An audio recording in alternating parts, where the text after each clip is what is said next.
This is the Coach Tom Anthony Show on your home for Pitt State football. To the near edge, and he's buried. Jordan Rogers was not fooled.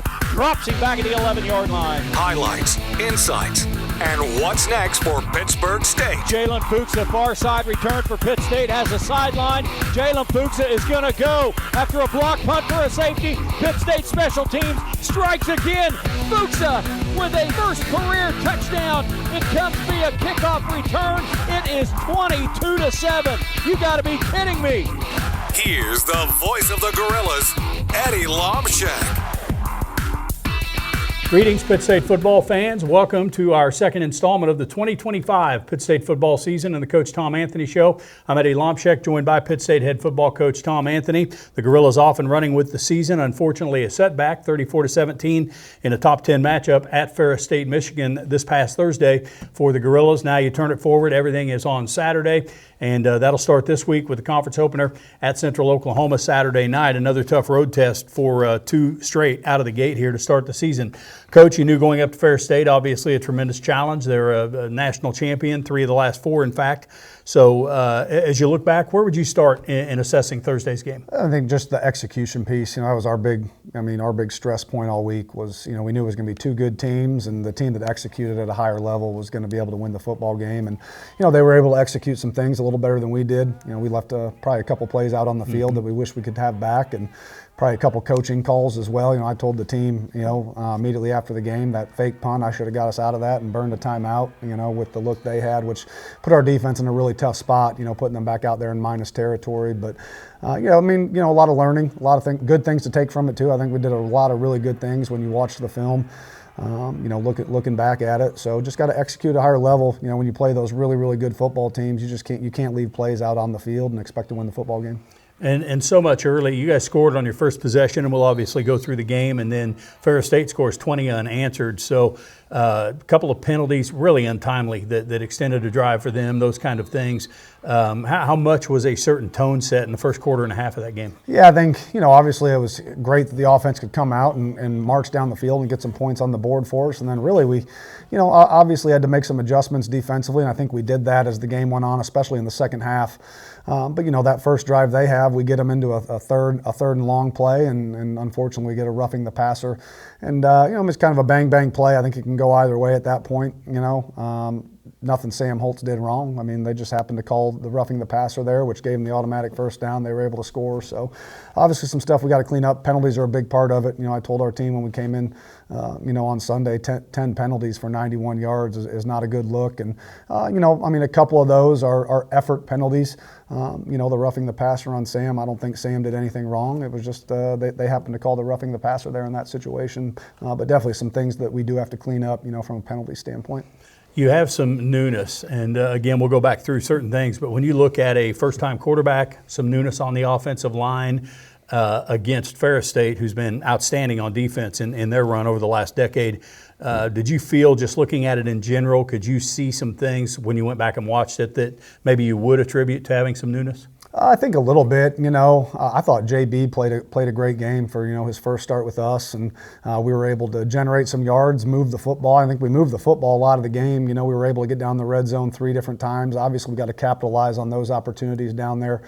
But I thought the offense moved the ball well. We took care of the ball really, really well. We had the 1 pick late in the game, but it's 4th and 12, and we're going for it. And JB's just trying to make a play. So I thought the offense took care of the ball really well. Was able to move the football. Obviously, we got to do a better job, I think, early on of staying ahead of schedule. We got kind of pinned down there. First few quarters being behind the sticks a lot. Obviously, you don't want to be in a situation where your offensive coordinator's having to call a lot of 3rd and long plays, which is what we were kind of having to do on that side of the ball. And obviously, defensively, a lot of new faces, especially in that linebacker room. So, obviously, a lot of that has contributed to a little bit of newness. But man, that's it's those guys' turn to step up. So now it's our job as coaches to help put them in a position, where they can have some success and play fast. Yeah, just little things, because with your linebacker, say, and Ferris State runs this power run game, and you'll see them run kind of a counteraction off of that. How much can experience help when it just comes to angles of pursuit, things like that? A big time, and I think we kind of saw that a little bit, as those first few quarters before we were able to get, kind of step in and make some adjustments. You kind of saw a little bit of that, just the speed of the game, those guys having to see multiple pullers and be able to react off of it. Some of that newness kind of showed up a little bit, but again, I kind of challenged our staff on Sunday. That's part of our job too, is to now look at our personnel. What do they do well, and how can we put them in a position where they can have success and play fast? So that was kind of our big challenge as a coaching staff, over the last few days, is just identifying what our guys can do well, and then finding a way that it's going to fit into what we can do offensively, defensively, and on special teams as well. You mentioned a fake punt, and then we saw a little wrinkle off a short yardage play. That was one of the plays you missed, obviously, with an overthrow. I wouldn't say you necessarily threw the kitchen sink at him, but talk about everything that goes through your mind as a head coach, and it has to happen quick because the play clock's running, about some of those risk versus reward decisions at certain points in a season opener. Yeah, the fake punt, it's really on me. I own that and told the team that. We had the look that we wanted going into the game, and they kind of showed us that look all game, and then on that play at that point in the game, they decided to give a different look and step a couple guys off the line of scrimmage at the second level, and I should have burned a timeout right there and just punted the ball away, and we didn't. And obviously that's a learning experience for us as coaches too, but kind of put our defense in a bad spot right there. Yeah, and then, and the other part about this game, it's obviously a different trip. We did fly up there, went on Wednesday, fly home after the game, got in Joplin a little after 1, back to Pittsburgh a little before 2. From a travel standpoint, I know as a coach, the last thing you want to do is have any distractions because things are off. Did everything go okay logistically? Yeah, I think our support staff did a phenomenal job. Anthony Crispino, Ashley Grimes, and Jim Johnson kind of setting all that up, and everything was really super smooth. There was no hiccups in the travel. Everything about that went well, and obviously just being a late game, we got back as soon as we could, and the flight was on time, and everything went pretty smooth. And, you go from Thursday to now playing Saturdays. You and I were talking here off air a little bit before we started about your calendar. If people don't know, your guys have to have one day off every 7. So talk about when you get home 2 in the morning, you still want your guys to go to class Friday. I know that's tough if they have a 9 a.m. class, but talk about the calendar now as you settle into a Saturday routine. Yeah, definitely. I think having the Thursday night game and getting back so late, kind of gave all the players off Friday, told the staff, we came in about noon, graded the film, met as a staff, and then got ready, to bring our players back in Saturday morning and kind of wrap this game up, fix the things we need to fix, and then kind of start some intro onto UCO. Then obviously with us playing the following Saturday again, got to give them another day off there within that 7 days. So gave them Sunday off again, and then started rolling back with it yesterday. Mental toughness is so important in athletics, one of the great life lessons that can come out of it. I know you told us on post-game radio this is not a game that has to define your season, and other than an undefeated season, everything you want to play for is still in front of you. So talk about the mental toughness you expect your players to have after a season opening loss. I think I was really pleased just with the players just right after the game. They didn't waver at all. You could see it in their eyes that they kind of knew, what went into us losing that football game. And then you bring them back in Saturday morning, they knew exactly what needed to get fixed. They knew how to fix it, and I think they just dove right back into the work Saturday morning. Practice yesterday was awesome. So I'm really very pleased with the players and kind of how they've responded, over the last 72 hours, following that game. How much of that goes back to culture? You hear that term a lot nowadays, trying to make sure you have a certain culture in place, and obviously your team captains and veterans. How important are they when you come off a loss? Yeah, leadership is number one. I think, again, our captains and our older guys have done a great job of just kind of responding. We've been in situations like this before. A lot of these guys have played in a lot of meaningful football games here against a lot of really good opponents, and we've won some of them and we've lost some of them. So those guys kind of know how to bounce back, how to respond, what it takes then, to fix the things that went wrong, and then how to prepare moving forward. You hear coaches talk a lot about, certain mistakes are very fixable or correctable with the penalties. Do you feel that way when you look at some of the 5-yarders here and there and those little things that might be timing or whatever it is? Yeah, definitely. I think, a lot of those things got addressed. We addressed those things Saturday morning. And then obviously, when you look at some of the missed opportunities and some of the missed plays in all 3 phases, it wasn't just offense or defense or special teams. It really was all 3. A lot of missed opportunities out there that I know are correctable because there's kids that kind of miss those opportunities that have made a lot of plays for us here over the last couple years. So I know those are fixable things, and our players know that they're fixable things. So I think they were just excited to jump back into the work and get ready to move forward. Ferris State 34-17 over Pitt State in the season opener Thursday up in Big Rapids, Michigan, and the Gorillas do have the conference opener at Central Oklahoma coming up. So we'll take our first break on the show. When we come back, our player segment, senior offensive lineman Drew Daniels will join us. We'll return with more of the Coach Tom Anthony Show right after this. The Silverback Fund just helps us go above and beyond to be able to be the best in the MIAA. You see it as a financial investment, but it's really an investment in people, which is what Pitt State's all about. We recruit at such a high level. We are competing against a lot of Division I's now. What's going to set us apart and have us in the conversation is the financial part of it. We couldn't have this success without individual donors, without the community support. If you're on the fence about giving, come out to games, look at the athletes and see what kind of experiences they're getting. Welcome back to the Coach Tom Anthony Show. Eddie Lomshek on our player segment here in the second segment of the show, joined by Pitt State senior offensive lineman Drew Daniels. A lot to talk about with this guy, but one of the unquestioned leaders of this team. And Drew, first and foremost, as a senior, as a captain, coming off a season opening loss, talk about how you address that with your teammates. I mean, just like what Coach Anthony said, a lot of us, we knew that execution piece is what really failed us in that game. And, being offensive line, you really want to execute to the best. And, for offensive line standpoint from that game, we had little things that we just kind of need to execute a little bit better on, just splashing off of blocks, not finishing blocks. And, that helped them get off the field and didn't help out our defense a lot in that game. So we just need to fix those. A number of things to talk about with you, and first and foremost, you come here out of Andover Central. Your dad is from Pittsburgh, and your mom from Fort Scott, right? Yep. Was that a factor in you choosing Pittsburgh State? Definitely a little bit. I knew a lot about this place, the culture, the history. I wanted to play somewhere like this place, that's something that has a lot of success in their program. Getting the game day atmosphere like that Gorilla Walk, I mean, it's nothing like, you don't get it anywhere right. else. So having that family background just helps a lot. I got family in Frontenac, I got family here in Pittsburgh. Obviously, my parents are from this area, so that definitely helped a little bit coming out of that.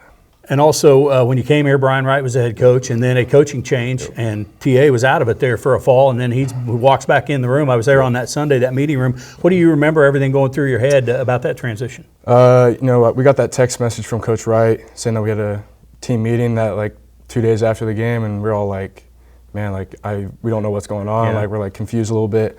Whenever I saw Coach Anthony walk through those doors, I knew we were going to be all right. Coach Anthony recruited me a lot out of high school, so when I saw him walk through those doors, I knew I was who I wanted to play for. Out of Andover Central in the Wichita area, you came here and did not redshirt. Yep. Playing as a true freshman is tough. Playing as a true freshman in the trenches is next level tough. Yep. Talk about that adjustment, adapting to the college game as a true freshman. Yeah, it's definitely surprising. Coming out of high school, everyone thinks they're bad. They're the toughest guy at their school. Yeah. That speed of the game is just insane. I went up my first year, going against 23-year-olds, guys that are way stronger, faster, quicker than me. I really had to take a point in, technique and just knowing the game more than anything. That really helped me just learn from that my freshman year, and then be able to just learn from each single year and get better and better and help out these younger guys that come in. And also, you've played guard and center. You were going to center last year and then had a broken toe or whatever it was in the preseason, and then back at center this year. So how big of a difference is that playing more than one position in college? It's different. Having to snap the ball and then playing football is pretty difficult. But I think that's one thing, playing center, but then not getting to play center last year helped me at guard. I was able to see a lot more than what I typically wouldn't have seen if I didn't even get that spring at center. That kind of just helped our O-line just be more foundationally sound as a group, in my opinion.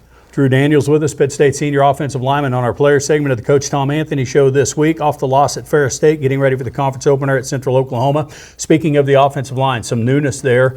You look at the two deep. Some transfers have been plugged in, but by all indications, everybody seems to feel pretty good. How would you describe things with that group as a whole? I think this group is really connected. That's something that me and Carter, we really worked really hard on this offseason, is just making sure that everyone's buying in together. We're hanging out on the weekends. We're going out to eat the chatters every Thursday before games. We're really trying to just buy in together, because you only go as far as your trenches will. And so we're just trying to make sure that we're all together on the same page and just get everyone together. Who's the biggest eater among those guys? He's going to hate me for saying this, but Bryson Norris. Yeah, he looks it, and I'm not questioning that, so that's all right. But I'd heard something about Carter that one time he would eat like a 12-inch Subway on the way to pregame meal. There was one time he sent like a picture of a foot-long sandwich and 4 cheeseburgers, so he can put down too. So. Well, it's, you guys work it off, obviously. Yep. Bill Blau, your position coach, he's been a college coach more than twice as long as you've been alive, right? So a guy that's been everywhere and obviously had exposure to so much. He has seen so many changes in the game. Yep. What's it like having a guy like that for your position coach? I mean, it's amazing, getting someone that has that much experience. They have so many different aspects of the game that you didn't even think about whenever you're watching film, looking at the next opponent for what they do.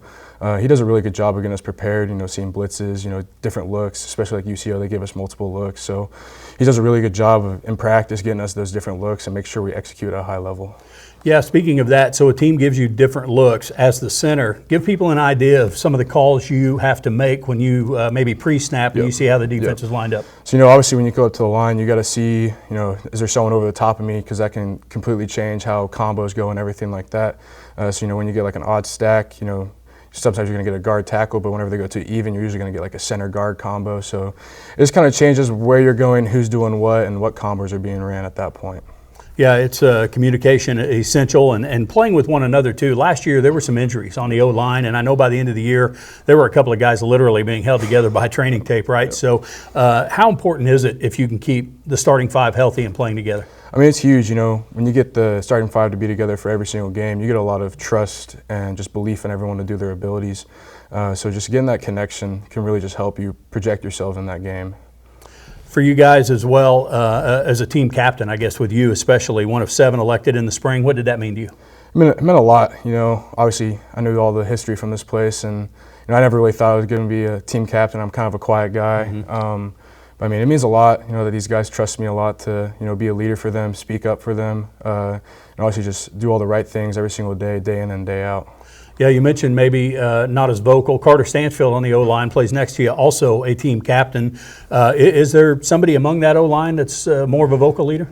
Between the two of us, it's probably me. Yeah, really? Yeah, I've definitely stepped up a lot being the vocal leader in that group. I kind of forced myself to do that, not just for the O-line, but I mean, I just do it as a team. I want people to feel as welcome and as believe in us as I believe in them. Down at Central Oak this Saturday, as we look forward now, conference opener, and obviously being from this region, you had some working knowledge of the MIAA. Give people an idea, week in and week out, is the league like what you thought it would be when you came to college?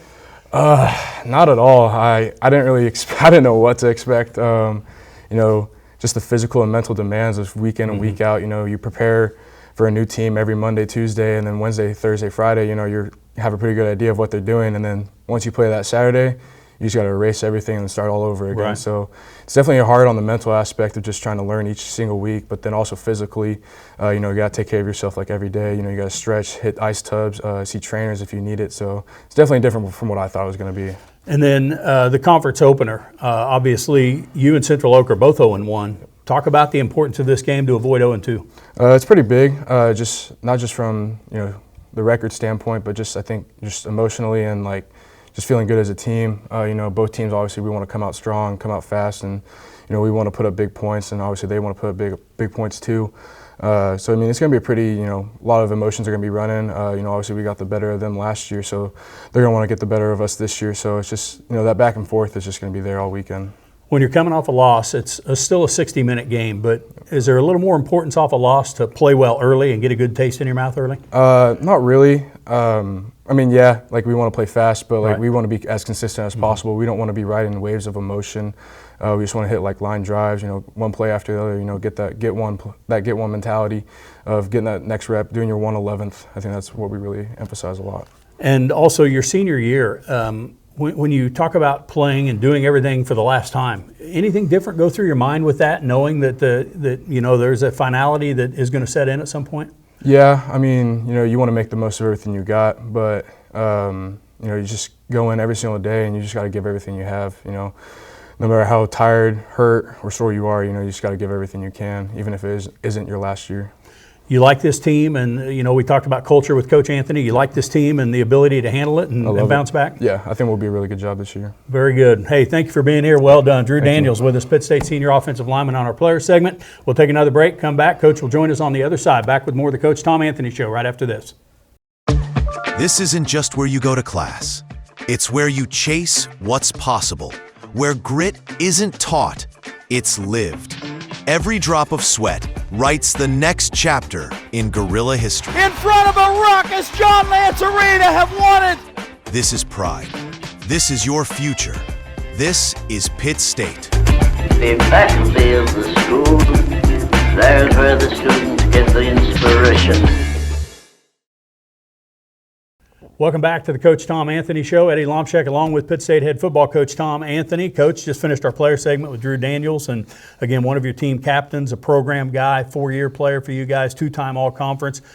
Where do you start and what he means to this team and maybe the O-line especially? A phenomenal player, phenomenal person. And to be able to do what Drew did, coming in here as a true freshman in 2022, when Riley Tice tore his ACL during camp, Drew kind of got thrust into that role, to help us out, and he kind of just ran with it and has had a phenomenal career here, and just very excited to continue to watch him, in his final season. 2-time All-Conference player. He and I chatted a little bit there, but talk about maybe guard to center doesn't seem like that big of a deal, but at the same time, talk about a guy that can play more than one position. It's a huge asset to us, and to be able to move him in that center position. I mean, there's a lot of pressure that comes on that, having to make a lot of the calls at the line of scrimmage, and then having to snap the ball back at the quarterback. And then I think a lot of people underestimate how hard it is to snap a football back to a quarterback and then be able to have to get into a run block or a pass set. Those other guys don't have to worry about snapping the football back there. So it's just a different element for that position and a lot more stress. So a lot of respect for him and the fact that he's been able to do that for us. You hear sometimes about offensive linemen, maybe more at the pro level, where they take this test, right? And quarterbacks always score high. Offensive linemen typically grade well. Is Drew a guy you feel like has pretty good acumen for the game? Definitely. I mean, those guys just have to know so much. A wideout has to just run a route. An O-lineman has to be able to identify a Mike backer, and then we might be blocking a run differently based on a different front you're getting. And then on the snap, that defense might move. So now the guy you thought you were blocking now moves to a different gap, and now all of a sudden they fire an inside linebacker. So a ton of respect, obviously, for all of our guys, but especially that offensive line group, man. There's a lot of stuff that goes into playing O-line that I don't think a lot of people realize. In this day and age, one more thing that amazes me, the RPO game. Mm-hmm. Talk about those guys and what they have to process that on an RPO they don't get ineligible downfield. Yes, I mean that's another wrinkle. I mean, you got an RPO built in, and now the quarterback's reading some form of something on the defensive structure, and those offensive linemen got to be real careful that they don't get too far downfield. As a defensive guy, I'm always on the refs about calling no lineman downfield, but just another wrinkle again that those guys have to be really good at, and again, just super impressed with our group right now. Get away with a lot of holds, get away with a lot of downfield. That kind of thing. So, Coach, up to Ferris State, and Ferris won the opening coin toss. You guys get the ball and start at your own 30-yard line and go down there and end up with a field goal from Austin Schmidt. Austin had some injuries last year, missed some time for you. He played as a true freshman 2 years ago, and obviously a tremendous kicker out of Green Valley, but career-long 47 for him. How about that? Yeah, it was incredible, and it was into the wind. I mean, there was a decent wind we had up there all night long, 8 to 10 miles an hour coming out of the north. And that was kind of right at about the threshold of where we felt he was going to be good from in pregame warmups. And I mean, that thing would have been good from another, 7, 8, 9 yards back. So again, he's a huge asset for us, and will continue to be a huge asset for us as we move through the season. Gentry Cole had been your kickoff guy for 5 years. Hayden Kosicki played in his 3 games last year. You maintained his redshirt status when Austin was banged up, and now Hayden kickoff guy. Talk about everything you look at when it comes to having a kickoff specialist and a place kicker. Yeah, I think it's just a matter of who does what really well. Hayden has a very, very strong leg. So I think having him is great for Austin, because then Austin doesn't have to worry about handling the kickoff duties as well. So being able to have Hayden in there, and I thought Hayden did a phenomenal job. One of those first kickoffs of the game, we were kicking into the wind. And again, that's one of those coaching things. We probably should have gone with a sky kick, kicking into the wind rather than having him, try to kick it deep left, and that ball kind of got held up in the air, and they ended up fielding that thing, with kind of a shorter field there. So, but Hayden's a great asset for us as well. Yeah, out of Apopka, Florida, and they're both built like kickers, and so that's awesome. With that, Greg Hollins, new special teams coach, added that duty since last season, coaches your tight ends. But if people haven't ever been out to a practice and you do your kicking stuff, and you'll see somebody with an iPad filming behind it and a couple of people with stopwatches. Give people an idea of, how refined you get when it comes to evaluating the whole process of the snap, the hold, the kick. Definitely. I mean, we're going to film the whole scheme of everything to be able to coach up, the non what we call specs, but then to be able, we always film that iPad to film the snappers, the holders, and the kickers to make sure everything looks good there. And then we're obviously, especially with punt and kickoff. I mean, we're timing that to see what our hang times are, see what the operation time is. Same thing on field goal, PAT. So there's a lot to go into it, man, because you want that thing to be very efficient. The faster that operation can be when you're talking about PAT, field goal, and punt. The less likely that teams are to bring pressure at you. You blocked an extra point in this game. As a head coach, I'm sure if that happens to you, you never know when that can come back to haunt you, right? Definitely, and I made a point of that, when we met with our guys, Saturday morning, was how huge that blocked PAT was. When we backed then into the fourth quarter, we're sitting there down 10 points when we probably could have been down 11 had that PAT not been blocked. Now you're talking about if Schmitty hits that field goal there in the fourth quarter, right, with 8 minutes left in the game, we're down 1 score. With a chance to get the ball back and hopefully drive down and tie the football game or win it with a 2-point conversion. So huge block by Osahan, was able to push through there and get his hand up on that thing. And again, just reiterating to our guys just how important every single snap is, especially those extra points, by being able to keep points off the board. One thing about the first half, you guys started that opening drive at your own 30. You get the field goal. Ferris State, after the kick hangs up in the wind, and they run it out to the 44. Their next possession, the 48. Punt game also contributed to this, but I'm going to assume field position and some of that hidden yardage, you felt like you did not win the game there. Yeah, we didn't win the game. That's one of our team goals, is to win that hidden yardage battle, and we did not win that. A lot of that was attributed to a couple of those punts. And I think we also, struggled to field the ball, on punt return, which was a huge momentum change, and flipped the field a few times by them. And they do a great job. I mean, they put 2 punters back there. They have a right-footed punter, a left-footed punter, and they can rugby either way. So it's a lot of stress on that punt returner back there. So that stuff will continue to work with Ryan moving forward on situations like that. I think that left-footed punter is one of their quarterbacks. He's like their 4th quarterback, right? Correct, because he was actually the one that when they did fake the punt, they snapped it to him, and he ended up rolling out and then hitting a guy out in the flat. And they were able to, I think it was like a 4th and 7, and they gained about 8 or 9 yards on it. Yeah, both teams opening the book a little bit, if you will. So Ferris goes up 7-3, and then you have a string of 3 and outs in the first quarter into the second quarter, eventually fall behind 20-3. Talk about that. You want to play complementary football, but Ferris, 8-play drive, 11-play drive, 13-play drive. When you're having 3 and outs in between there, talk about maybe the added stress that puts on your team. Yeah, it puts a lot of stress, it puts a lot of stress on the defensive unit. If they can't get off the field, they're playing a lot of snaps, and that does put a lot of stress on the offensive unit, because they feel the pressure then that they got to get a drive going.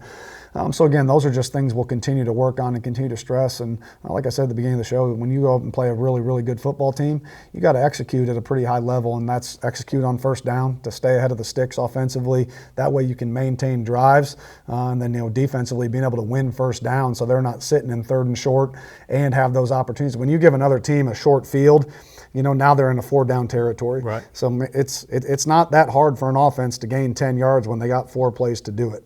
So we got to do a better job then of that field position battle and flipping the field to put teams, and keep them behind the sticks. Before you would score again, Ferris had 20 unanswered. You had the blocked extra point, and then they missed a 36-yard field goal where, they're obviously on your half of the field and threatening a little bit. They may have had a penalty that backed them up a little bit, but when it's 20-3 and you've had 3 straight 3 and outs, how big do you think that missed kick was to kind of keep you in it at that point psychologically? It was a big momentum change, and I think, and that's why I'm so proud of our guys, sitting when we were down right there, coming out in the second half, how we were able to gain that momentum back and gain some steam, and you could feel that on our sidelines, when we kind of started chipping away, and had ourselves, like I said, in the position there in the fourth quarter. Man, we make that field goal, and there's 8 minutes left in the game, and it's a 7-point game, on the road, and you're in a situation where you hadn't played very well up to that point. So very proud of our guys and just how they continued to battle, and try to fight back. After the missed field goal, you have the ball at your own 20-yard line. You run a couple of plays, get a first down. Now you have some field position. Then the 60-yard touchdown, Jackson Berry to Cron Parchman. How about that play by those guys? That was huge. I mean, just to flip that momentum there right before halftime. And that was a situation. The play before that, there was a roughing the passer, on them, and JB had got poked in the eye, and he could barely even open his right eye. We had him over there. The refs gave us a couple minutes. We squirted some water in it. He could still barely open that thing when he went back out there, and then the next play he throws a 60-yard bomb to Karan. So I think that's a testament to just JB and his toughness. Just very pleased with how he played, and I think he's going to continue to progress and get better as he gets comfortable within our system. Jackson Berry, we'll talk about his game and his body of work. One-Eyed Jack, we can call him, I guess. You never play poker with anybody with one eye, and you never play poker with anybody named after a city. So he's got that going for him in the future. But good deep ball, dropped it over the defense. Only Karan was going to catch that as he had a step or whatever on the defender. You hear about quarterbacks being a good deep ball thrower. It means more than arm strength. Talk about everything someone sees when they reference a guy being a good deep ball. I think it's anticipation. A good deep ball thrower, he's going to see coverages and he's going to know where to put the ball.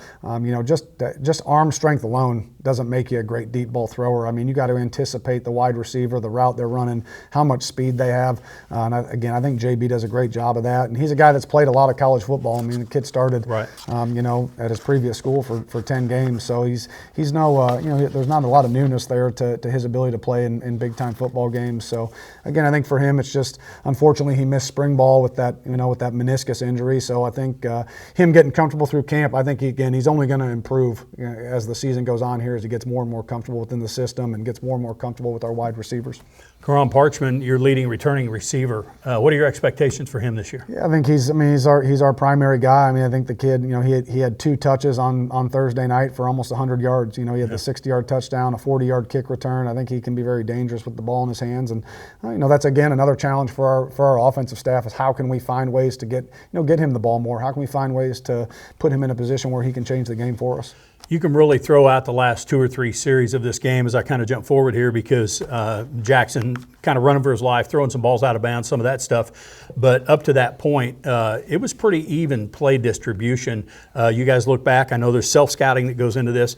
Talk about how you felt with that. And hear coaches say we want to be a 50-50 team. That doesn't mean literal a 50-50. You want to be able to do both. But how'd you feel up through a certain point early in the fourth quarter with your play distribution, run-pass balance? Yeah, I think, on the back end of the second quarter then and into the whole third quarter and even the front end of the fourth quarter, I thought offensively we did a great job of just generating positive yardage, being able to move the football and taking advantage of the opportunities when they presented themselves. That's a really, really good defense. Ferris State for the last 4, 5, 6, 7 years has been one of the top defenses in the country. So again, for our offense to be able to go out there and generate some positive plays as the game went on and generate some yards. We got down in the red zone 3 times. Again, we got to come away with points down there in the red zone, especially against really, really good football teams. And we're going to see another really good team, Saturday. So we're going to have to do a great job staying ahead of the sticks, winning first down, staying ahead of schedule, and generating points in the red area.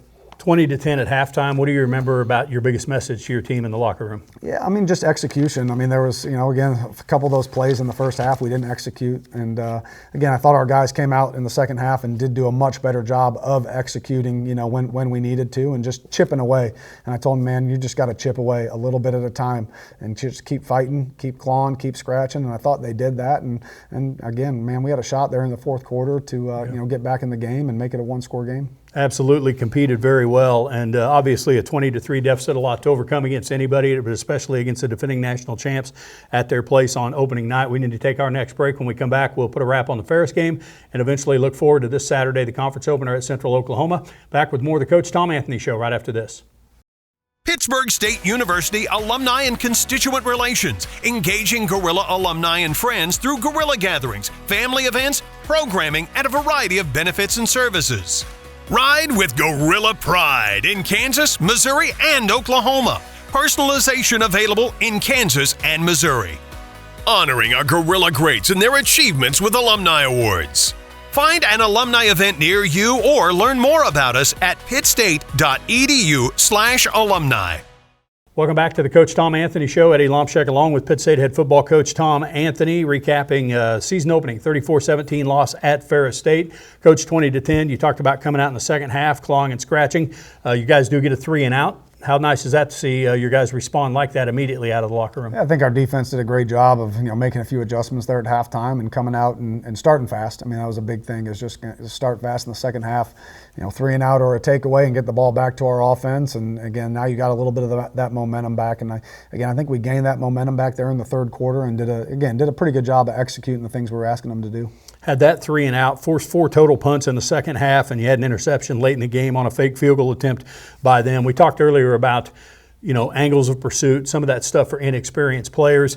Have you seen it with players that even after one half of football, they have a better feel for it and the game, technically slows down for them a little bit? Definitely, especially those new guys that haven't played a lot of football for you. Now they've seen the speed of the game. They feel it, because the speed of the game, on Thursday night's a heck of a lot different than what they've been seeing, throughout the week, maybe from a scout team. Right. Obviously, they've seen a few wrinkles maybe that we didn't think we were going to see, that we didn't really show them a lot of during the week. So then to be able to come in at halftime, recalibrate, make the adjustments you want to make. Just very pleased with that side of the ball and how they came out then and responded there to start the second half in the third quarter.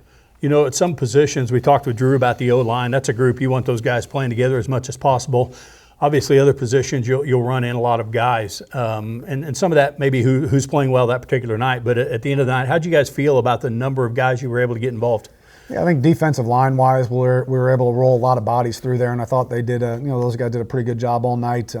Was very pleased with the pressure we were able to put on their quarterbacks in drop-back situations.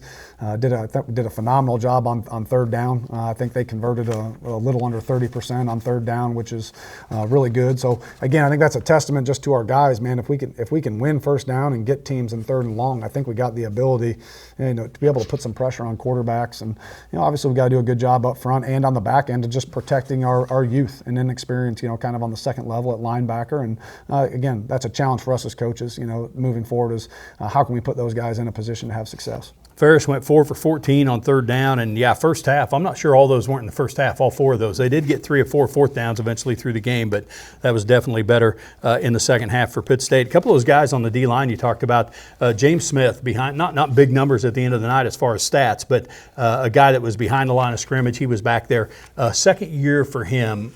Typically, how big of a difference can you see in a transfer from one year to the next? I think James is just continuing to grow as he gets comfortable with what we're doing, what we're asking him to do. He was a guy that kind of split time last year with Malik Berry.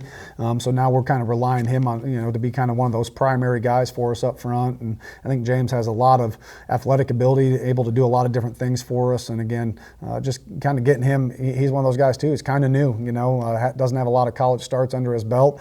So getting him just comfortable, week in and week out of what we're doing and what we need him to execute.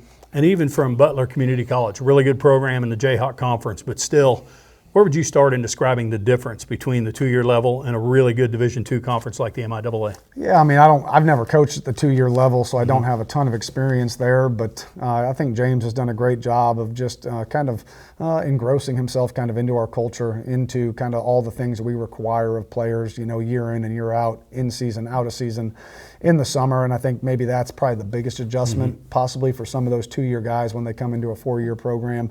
It's just that adjustment piece to kind of what's required of you, and I think he's done a phenomenal job of doing it. He had 3 tackles, an assist on a tackle for loss, and then another newcomer, Tayshawn McDaniels, up front, Northern Iowa, a 1-year guy. 4 tackles, 2.5 for loss, including a sack.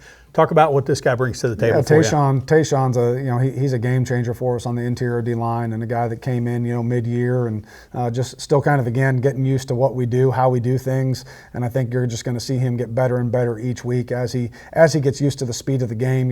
Having not played much at Northern Iowa, and I think that sometimes too a lot of those people don't realize you bring in some of those transfers, they might have been sitting for the last year or two at their previous place, not playing football. So it's kind of been a while since some of those guys have taken live football snaps in a game. So just getting them comfortable to the pace of the game, the speed of the game. And again, Tayshawn's a guy we're gonna rely heavy on here as we continue to move forward in the season. So after each team had the ball once, of course, you guys had a chance there. You started to drive at your own 7 and you go to the short yardage package, and we still see that ball floating through the air, right? Nobody's trying to overthrow anybody. It just didn't quite connect for what would have been a big play for the Gorillas. Ferris came back and had a touchdown, and so they're up 27-10. You guys came right back from your own 37. Nice drive. I mean, 7 plays. You had 3 first downs along the way. Cleo stuffs it in there mid-third quarter to make it 27-17. So although you come up short, How pleasing is that to see your team answer? Yeah, great response by our offense. They could have come to the sideline and been deflated, when we didn't complete that pass. But, obviously that, Luke's a big part of what we're going to continue to do moving forward. So I know that's a play Luke's going to continue to make for us. And again, just a learning experience on kind of how we want to throw that football and putting a little more air under it for Jacoby. But super pleased with our offense, how they came back to the sideline. Again, just recalibrated, recharged, and went back out there and was able to put a drive back together and put a touchdown on the board for us. Cleo Chandler took the vast majority of the snaps for you. He had 16 carries there. You got a couple for Dylan Van and maybe one other. Well, Carson Trimble ran one on a play, but running back depth. Talk about that behind Cleo and ultimately what you would like to see for a rotation there. Yeah, just continuing to develop some of those young guys. We have a lot of guys in that room, outside of Cleo that have not played a ton of snaps. So just continuing to develop, 2 to 3 guys behind Cleo where we can spell him throughout the game because, Cleo's obviously a huge part of what we're going to do and being our primary running back. So just continue to get more snaps, more reps for a lot of those young guys in practice so they can get comfortable with what we're asking them to do. You get down on the goal line and Cleo's 210 or 215, whatever he is, and he really lowered his shoulder pads there. Talk about his ability near the goal line or short yardage to really run behind his pads. Yeah, Cleo's phenomenal just with everything. He's a exceptional receiver out of the backfield. He's great in pass protection, when we ask him to be. And obviously he's, brings a different dynamic to the run game. Not a 4-4 guy, but he's got the ability to make a guy miss in space and then lower his shoulder and run through tackles. Pitt State would pull within 27-17, and then the missed field goal we talked about early, that was actually early in the fourth quarter, and so Ferris State took over 13:45 to play. Pitt State had a chance to make it a one-score game at that point and did not. Ferris would add one a little bit later in the game that kind of put it away, and then Pitt State late in the game coached these situations. Jackson Berry having to scramble quite a bit. Some of his incompletions are just throwaways, but talk about his ability to extend the plays and avoid some sacks. Yeah, I think JB does a great job, man. He can see downfield, he can see pressure coming, and then he can escape the pocket and has the ability to extend a play. But anytime you get down late in the game like that, and the other team, they know you got to turn it into a drop back throwing contest, so they're going to start teeing off on you and start bringing some more pressure, which Ferris did. Credit to them. Just kind of smelled blood in the water a little bit. Yeah. Just started bringing pressure, and anytime you can do that and get the quarterback out of the pocket when you got a 2-score lead, defense is going to start licking their chops and kind of teeing off on you. Jackson ends up taking every snap for you. You obviously had a quarterback competition going back to the spring, and I know it was undecided when fall camp started. Talk about Jackson Berry, what you saw with him that allowed him to take the starting role. Yeah, just the way he kind of approaches practice every day. Again, very pleased with all those quarterbacks and just how they competed all throughout camp. But I think JB kind of started to separate himself just a little bit with just the command of the huddle, the command of the offense, and then again his ability to make plays, but then also his ability to extend plays is a huge part of his game, and that brings a different dynamic. As a defensive coach, when you got to prepare for a quarterback that has the ability with his legs to extend plays and make extra stuff happen that you can't necessarily prepare for scheme, that puts a lot of pressure and a lot of stress on a defense. And then with that, here's a guy that comes in from mid-major Division I, Southern Utah, but at the same time, he's a one-year player. I know he was here in the spring. He didn't go through a lot of spring ball, but talk about the fit. You can't have a guy comes in just thinks, I was a Division I guy, so I'm going to start here. Talk about Jackson Berry and just some of the intangibles and trying to fit in the program. Yeah, I knew right from the jump he was the type of kid we wanted. just through the recruiting process, just his mental capacity and his demeanor. Coach, I want to come in, I want to have a shot. And he goes, Coach, I want to come somewhere where I have a chance to win football games. So as soon as he told me that, I knew we were getting the right type of kid. It wasn't about playing time. It was because he could have stayed where he was at and had playing time. For him, it was about getting somewhere where he was going to have the chance to have an opportunity to win a lot of football games in his senior season. A couple of other stats from that game. Stephen Ward starting at linebacker and played some last year. I know he was banged up some as well. He and Jordan Rogers each credited with 9 tackles. But talk about Stephen taking on a much bigger role this year. Yeah, he's kind of taken that. He was voted a captain, one of the leaders of our defense, and he's done a phenomenal job of just kind of being that stalwart, that older guy in that linebacker room and bringing along a lot of these young guys. Just very pleased with Steve-O and just his preparation, how he goes about his business and how he leads our defense. Jordan Rogers is a returning first-team all-conference player. He gets that interception on a fake field goal, so nothing new, him making plays. He's always around the ball. for no bigger than he is. Talk about Jordan as a football player. I mean, he has that ability. He kind of reminds me a lot of Brandon Malikas. I mean, they just kind of see the game differently than a lot of other people do. And I credit that and attribute a lot of that to, Jordan playing a lot of offense in high school.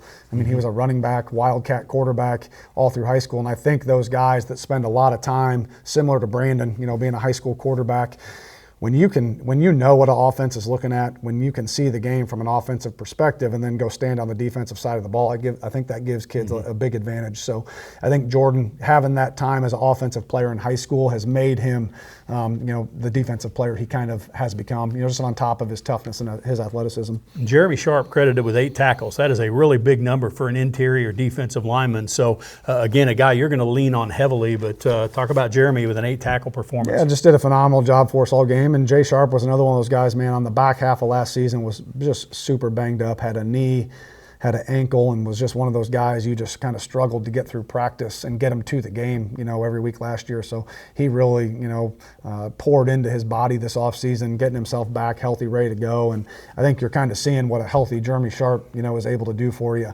versus a 50 or 60% Jeremy Sharp, which is kind of what we had on the back end of last season due to some of those injuries. So again, just super excited for him and excited to see him continue to grow, in his senior season. He went down early in that playoff, lost to Harding, and thankfully not as bad, right, as initially feared. And so back full strength and hopefully will continue to perform for the Gorillas. 34-17, though, Ferris State wins it, the preseason #1 team, defending national champs. Gorillas are 0-1. We'll take a final break. When we come back, we'll look forward to this week, Pitt State at Central Oklahoma in the MIAA opener. We'll do that with Coach Anthony right after this. Pittsburgh State University welcomes you to visit the PSU Veterans Memorial Amphitheater. Located on the PSU campus, the Veterans Memorial Amphitheater is designed as a park that enables visitors to honor those who've served this country through military service. Visitors can experience a special sense of place as they pay tribute to veterans, attend educational programs, and participate in special events at the memorial. The memorial is free and open to the public every day of the year. Eddie Lomshek back with Pitt State head football coach Tom Anthony. One final segment here as we look forward to this Saturday. Pitt State at Central Oklahoma in the MIAA opener. All MIAA teams did play in week 0, so technically this is week 1 in the Division II calendar, but obviously the second week of games for most. Coach, the MIAA went 4-6 non-con. Now, a couple of those pretty salty teams. Northwest playing at Mankato, who's been a playoff team. You guys at Ferris State, some of that. So maybe the league's not any good this year, right? I don't know about that, but I'm happy. Just looking back at our league, man. That people. I mean, that's our league doesn't back down, and right. we want to go schedule some of these tough non-conference opponents, which a lot of respect for all the coaches in our league that are willing to do that and go play in some of these games. And I really do think it brings a different element, to Division II football. I was talking to Coach Anise, for 45 minutes before the game Thursday night, and it's like, man, I'm so excited we get to continue, to play Ferris, because what a great way to open the year to have, 2 high caliber opponents that are willing to go play each other in a non-conference game. Yeah, and it really is good for Division II. The MIAA for so many years, it was a closed schedule because you had 12 teams and everybody had to play everybody. And then with the week 0 legislation built in, it helps you get going. I know Ferris State's perspective, their league only has 7 teams or whatever, so they have to go find games every year. So they truly appreciate it as well. Down to Central Oklahoma, the Broncos lost 34-14 at Texas Permian Basin down in their opener this past Saturday out in Midland, Texas. More total yards for Central Oak, but a couple of turnovers, 11 penalties. They had just 4 of 17 on 3rd and 4th downs. They are the defending league champs. We were their only conference loss of last year, winning down there, so going back to Edmond for a second straight year. But Adam Dorrell in his 4th year, obviously last year was a big step for them. So coming off a loss, I'm sure you feel they're going to have a sense of urgency. Oh, definitely. Us coming down there, us going in there last year and winning that football game, I know they're going to have a chip on their shoulder and probably had this game, circled all off season. So I think it's two teams that are coming off tough losses that are both going to be super hungry to go out and play well. So I'm just excited to go down there and play another great football team, great coaching staff. I have a lot of respect for Coach Dorrell and what he's done, not just at Central Oak, but all the places he's been before there.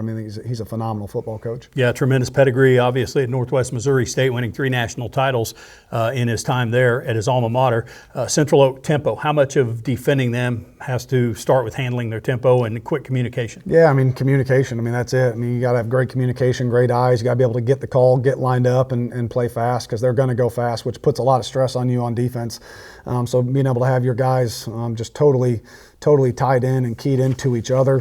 Just the communication piece and the eyes, and if you have great communication, play with great eyes, that's going to allow you, to be able to play fast, which is what you have to do against a tempo team. They have a returning first-team running back in Jalen Cottrell. They have a pretty solid backup in William Mason, 6'2", 225, Cottrell 6'2", 210. So they lost a record-setting receiver from last year, but this is a team that can run and throw it. But talk about dealing with that run game and those two guys. Yeah, phenomenal. And then there's a third. I mean, they brought a third running back in against UTPB that had some carries for him. That's a big guy as well. So obviously a huge challenge for us is to slow down that run game. And they obviously have some of the best running backs in the conference, have a phenomenal offensive line. They have the returning offensive lineman of the year in the league and All-American.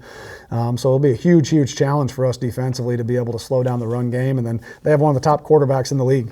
So if you're able to slow down the run game, now you got to deal with one of the best quarterbacks in the league as well. Jet Huff kind of stands back there, 5'8", but how big of a part of it is that the ball comes out quickly? Yeah, Jet does a phenomenal job. I think he sees coverage as well. He does not make a lot of mistakes. I mean, I think one of those picks that they threw, on Saturday was a dropped ball that got tipped that ended up going into the defender's hands. So I think Jet does a great job of running their offense, makes really good decisions with the football, and he's another one of those guys that has the ability to extend plays with his legs.